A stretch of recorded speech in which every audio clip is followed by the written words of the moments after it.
Bonjour. Cette semaine, j'ai partagé un cadre de référence à deux organisations qui sont en train de se structurer. Et c'est le cadre de référence que j'ai écrit avec la collaboration de mes collègues de EPAU, qui est le collectif dont je suis source. Je m'appelle Nancy Darding, je suis constellatrice de projet et aussi formatrice en constellation de projet. J'accompagne vos collectifs et je vous invite à liker, à vous abonner, à partager, à commenter pour que les algorithmes de YouTube continuent à soutenir cette chaîne qui parle aussi bien de l'énergétique que des collectifs.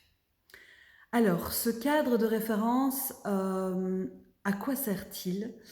Il est pour moi une manière de structurer à la fois ce qui est important pour se sentir impliqué dans le collectif et en même temps comment on rentre, comment on sort et comment on exclut un membre du collectif.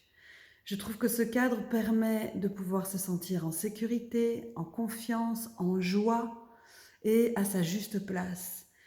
C'est important que ce cadre soit vivant dans les collectifs, que ce soit pas juste un truc qui soit écrit dans le fin fond d'un ordinateur, mais qu'il soit réactualisé, qu'il y ait des gardiens, gardiennes de ce cadre,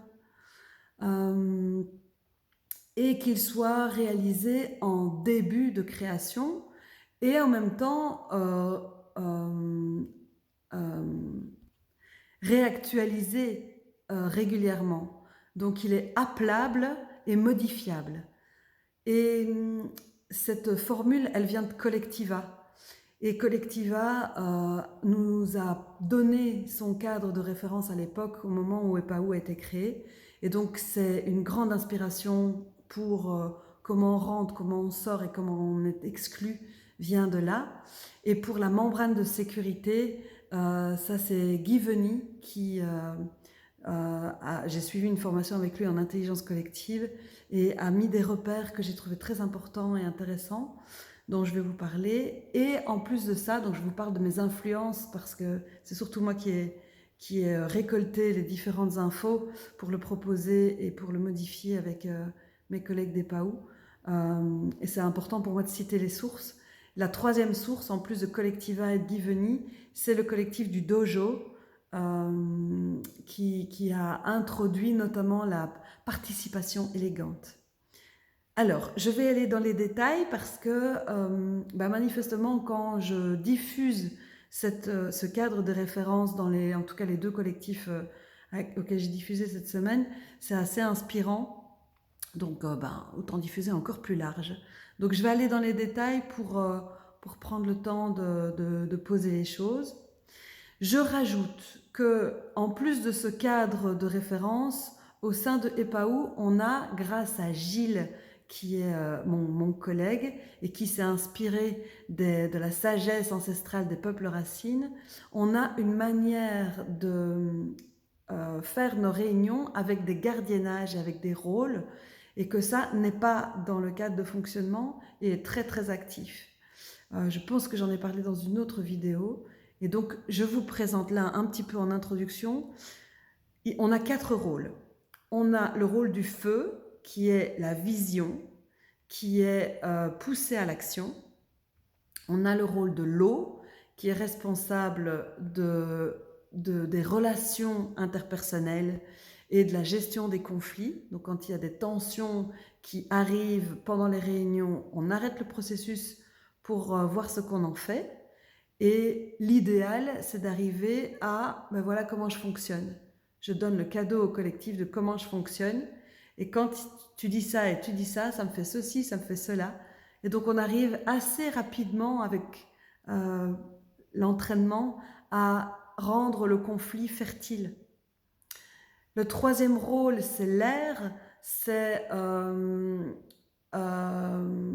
je suis perturbée parce que je dis troisième, mais il y a les 4 sont hyper complémentaires, les 5 même, sont hyper complémentaires et il n'y a pas de hiérarchie. Donc, le troisième que je vous présente, c'est l'air, et donc c'est la personne qui est responsable des traces, donc de garder trace des décisions qui sont importantes nous on a un tracim, et pousser à la décision et d'être aussi mémoire des décisions prises. Et puis alors on a la Terre, quatrième rôle, qui elle est responsable de comment on prend les décisions et du processus, et qui est aussi chez Epaou est responsable de l'argent. Et alors on a un cinquième rôle qui a toute son importance, qui est l'éther et qui est la gestion de l'espace et du temps. Donc c'est Gilles qui a amené ça dans notre collectif, et on utilise aussi la roue de médecine avec les directions pour se positionner à l'est, au nord, à l'ouest en fonction de son rôle. Et à chaque début de réunion, on rappelle, Gilles rappelle, puisque c'est lui le gardien de la terre, est-ce que le gardiennage de l'eau est là? Est-ce que la gardienne du feu est là? Est-ce que le gardien de l'air est là? Et donc, on remet, on reclarifie, on renomme. Et il y a aussi un autre détail, c'est que le feu est aussi responsable de l'intention, de la bougie. Qu'il y ait une bougie et qu'il y ait une intention qui va nous soutenir dans l'invisible durant toute la réunion. Alors, le cadre de fonctionnement, donc j'ai mon petit papier devant. Sur la membrane de sécurité, le premier point, c'est parler en je, parler pour soi, s'occuper de soi, comme dit Guy Veny, s'occuper de ses fesses et éviter le piège des autres, de s'occuper des autres. Donc éviter le piège du triangle infernal. Parler avec intention, rester centré sur la raison d'être. Si je parle au sein d'un collectif, c'est au nom du centre, c'est pour nourrir le centre et pas pour moi me déposer dans ma culture confiture ou dans mon ego. Donc être pertinent par rapport à l'objet de la discussion, et si à un moment donné on se perd, on a la possibilité d'utiliser un gong qui nous fait respirer 3 fois pour remettre le focus sur ce qu'on était en train de dire. On a ensuite un troisième point, donc parler en jeu, c'est le premier, parler avec intention, c'est le deuxième, écouter pour comprendre.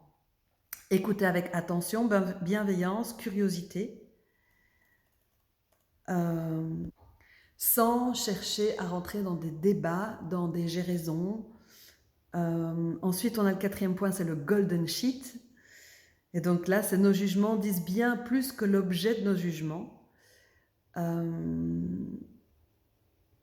Et donc, c'est là qu'on essaye de voir comment est-ce que je fonctionne et que s'il y a un truc qui devient tricky, qui devient compliqué, eh ben, on a ce golden sheet. Avec ce que Guy Veny nous avait amené, c'est si je pointe mon doigt vers toi, s'il y a quelque chose qui m'énerve, en fait, il y a 3 doigts qui sont vers moi. Et donc, ça me raconte beaucoup plus de ce qui est compliqué pour moi que de ce que je vois chez toi. Point 5, c'est l'animateur-animatrice, où nous on dit le gardien de la terre et gardien de la prise de parole. Donc il a le droit de recentrer le débat, d'interrompre.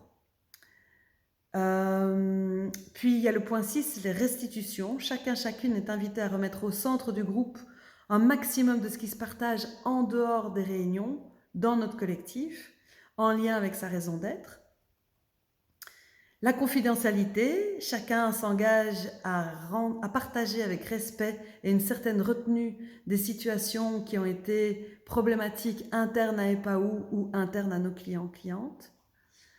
Et quand on veut faire des échanges ou un partage d'expériences en dehors de notre collectif, on anonymise les situations, on anonymise les collectifs. Ensuite, ça vient du dojo, c'est la participation élégante. Chaque membre s'engage à participer de manière utile, élégante et bienveillante en appliquant les décisions prises, en respectant les engagements pris. Donc si je me suis engagée à mettre en place telle action, eh bien c'est dans la participation élégante que je le mets en place. Et on a rajouté, comme Epaou est un collectif, chaque action a un impact systémique. Il est nécessaire que chaque membre en soit conscient. Poser les tensions perçues au sein du collectif avec bienveillance, ça fait partie de la participation élégante. Prendre l'initiative de proposer des solutions aux problèmes perçus et être garante de ce cadre même de fonctionnement. Le neuvième point de cette membrane de sécurité, c'est de faire de son mieux au service de la raison d'être d'EPAU. Nous sommes attentives à respecter nos limites physiques, familiales, personnelles, émotionnelles. Faire de son mieux, ni plus ni moins. Ça, c'est l'accord Toltec. Numéro 10, garder la parole au centre. Ça veut dire que on est dans le silence et dans l'écoute de la personne qui parle.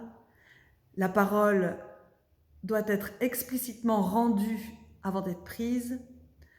On nourrit intentionnellement le point discuté. On tente de parler en peu de mots.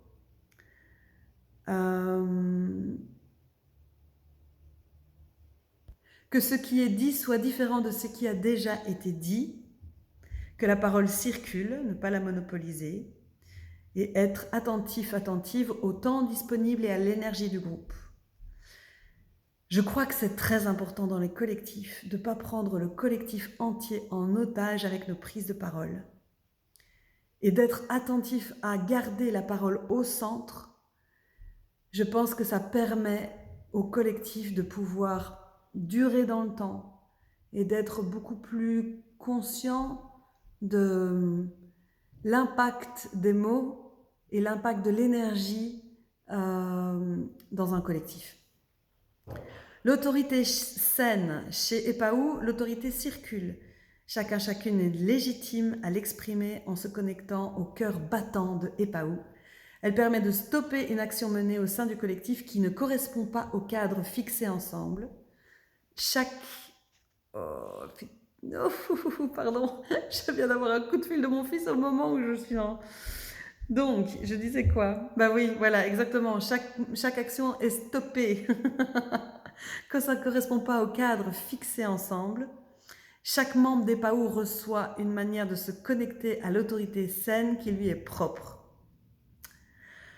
Bon, là je suis perturbée parce que mon fils va certainement essayer de m'appeler et je ne peux pas arrêter cette vidéo et aller à autre chose sans l'arrêter. Eh bien, le cadre fixé ensemble, c'est que j'étais en train de faire cette vidéo-là et que c'est pas le moment pour moi d'être maman. Ça, c'était pour la partie de la membrane, comment on fonctionne dans nos réunions de collectif. Il y a ensuite la partie 2 qui est comment on rentre, comment on s'intéresse, c'est ce qu'on appelle la confluence, comment on sort et comment on est exclu. Alors la confluence, je trouve que c'est très intéressant, c'est Collectiva de nouveau qui a amené ça, c'est de poser les conditions. C'est qu'en tant que collectif, on a une identité, on a des codes et les personnes qui sont intéressées d'intégrer EPAU, on a déjà clarifié ce qu'on recherche à attirer comme énergie chez nous. Donc chez nous, on a mis que c'était des personnes qui devaient être ouvertes à plus grand que soi, à l'invisible et au sensible. Que ce soit des personnes qui sont prêtes à travailler sur leur ego et à questionner leur posture de facilitation. Que ce soit des personnes qui résonnent avec les raisons d'être de EPAU, qui adhèrent à ses valeurs, à sa vision, ainsi qu'à son cadre de fonctionnement. Et on a mis un truc en plus autour de l'autorité saine, parce qu'au départ, on était sur quelque chose qui était... on est connecté, on a une autorité qui est connectée, et en même temps, on a envie d'avoir une horizontalité qui est efficiente. Bon, voilà, je pourrais en dire un peu plus là-dessus, mais en gros, c'est une forme d'autonomie connectée qui permet à ce que chaque membre soit connecté à la source au sein d'EPAU, la nourrisse, s'y abreuve pour rester au service du collectif. Le vivant est une ressource pour aider EPAU à aller vers l'horizontalité efficiente. Ensuite, il y a comment est-ce qu'on rentre. Et alors là, je ne vais pas aller trop dans les détails, mais c'est vraiment important. Donc nous, on a un marrainage, il y a une période d'inclusion, puis il y a une élection sans candidat pour définir qui sera l'aile, donc le parrain-marraine, qui est une aile. Et puis, il y a des espaces de dialogue plusieurs fois, et puis à la fin, il y a une demande officielle, et puis une célébration de cette inclusion de la nouvelle personne. Et si la réponse est négative, l'aile, elle est au service du collectif, elle n'est pas au service que son poulain rentre dans le collectif par la porte ou par la fenêtre. À la fin, c'est donc l'aile qui, en dehors du candidat, de la candidate, vient expliquer au collectif ce qui lui semble être le meilleur pour le collectif, donc l'entrée ou pas de la personne dont elle était en charge de cette aile au sein du collectif. Et puis, quand la personne est célébrée, c'est aussi l'occasion de rappeler les éléments qui ont pesé, tant au niveau positif que négatif, dans cette inclusion, pour cultiver la transparence, bienveillance sur les espoirs, les doutes et les peurs liés à cette inclusion. Une fois la personne inclue, elle se retrouve en situation d'équivalence formelle, c'est-à-dire qu'elle dispose des mêmes droits et devoirs que les autres membres du collectif. Chaque membre est co-responsable de la vie de EPAOU, de faire vivre sa raison d'être. Chaque membre est aussi attentif et attentive au bien-être de ses collègues. Alors là, on soigne très souvent dans les collectifs que je rencontre les rentrées et on soigne peu les départs. Donc là, on a tout un processus de départ qui est déjà écrit, alors que pour l'instant, personne n'a quitté encore EPAOU. Donc lorsqu'une personne sent un besoin d'éloignement du collectif ou se questionne sur sa place, elle est invitée à en faire part aux membres.